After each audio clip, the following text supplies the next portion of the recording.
हरे कृष्णा, राधे राधे।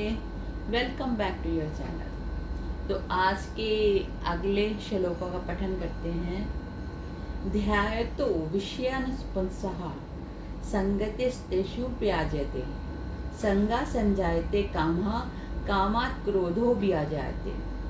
विषयों का चिंतन करने वाले पुरुष की उन विषयों में आसक्ति हो जाती है। आसक्ति से उन विषयों की कामना उत्पन्न होती है और कामना में विघ्न पड़ने से क्रोध उत्पन्न होता है। इसमें ठाकुर जी बता रहे हैं, जैसे कल उन्होंने बोला कि जो होता है स्थिर प्रज्ञ मनुष्य, वो अपनी सारी इंद्रियों को कछुए की तरह समेट के अंगों में अपने उनके ध्यान में बैठे तो उसकी बुद्धि स्थिर हो जाती है। ये तो एक स्थित प्रज्ञ की स्थिति का उन्होंने वर्णन करा। अब उस पुरुष का वर्णन कर रहे हैं जिसकी विषयों में चिंतन बरकरार बना रहता है। जैसे एग्जाम्पल के तौर पे मैं आपको बताती हूँ कि आपकी वाइफ या आपकी माँ ने आपके घर में जो खाना बनाया वो आपके अकॉर्डिंग नहीं था। आपके मन में लग रहा कि आज घर में मटर पनीर की सब्जी बनी होगी और आप उसी का चिंतन कर रहे हो, बड़ा मेहनत करके घर से लौटे हो और चाह रहे हो कि अच्छे से सब्जी सामने प्रेजेंट हो जाए, लेकिन आपके सामने आ गया बैंगन का भरता। तो आपको उससे देख के ही जो आपके मन में उस सब्जी के लिए आसक्ति थी, वो उसको देख के आपके जो मन में जो कामना उत्पन्न हुई थी उसको खाने की, वो क्रोध में बदल जाएगी, क्योंकि कामना में विघ्न पड़ गया। आपको वो सब्जी नहीं खानी थी, उसकी जगह पे आपको दूसरी सब्जी मिल गई जिसकी आपने मन में इच्छा नहीं की थी। तो इस वजह से कामना में विघ्न पड़ने से आपका क्रोध बढ़ गया। तो ठाकुर जी वही बात को समझाने की कोशिश कर रहे हैं।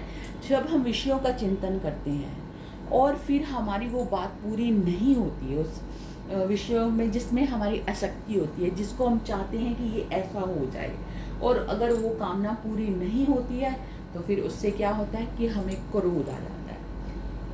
क्रोधादिव्यक्ति सम्मोह सम्मोह स्मृति विमृता स्मृति संभाषणा बुद्धि नाशन प्रत्यक्षयन्ति।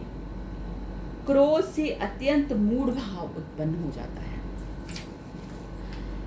मूढ़ भाव से स्मृतियों में भ्रम हो जाता है। स्मृतियों में भ्रम हो जाने से बुद्धि अर्थात ज्ञान शक्ति का नाश हो जाता है, और बुद्धि का नाश होने से यह पुरुष अपनी स्थिति से गिर जाता है।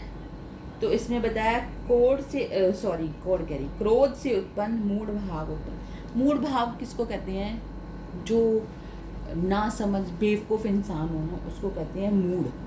तो मूढ़ भाव, क्योंकि उस वक्त इंसान बेवकूफ़ या बुद्धू या कम बुद्धि वाला नहीं होता, उस भाव को प्राप्त होता है जब हमें क्रोधित होता है। ये मेरे साथ भी कभी कभी होता है। ये आप सब ने अपनी ज़िंदगी में देखा होगा। जब आप जिस काम को करना चाहते हो वो आप और बड़े डेडिकेशंस पे इस पर लगे और नहीं होता तो आपको क्रोध आ जाता है। क्रोध आने से क्या होता है? गुस्से आने से मूढ़ भाव की क्या हमें सोचने समझे की शक्ति खत्म हो जाती है गुस्से में आके, है ना। तो मूढ़ भाव से स्मृति भ्रम हो जाती है। स्मृति मतलब जो हमें यादें हैं हमारी वो भ्रमित हो जाती हैं, भ्रम में डाल देती हैं। स्मृति भ्रम हो जाने से बुद्धि अर्थात ज्ञान शक्ति का नाश।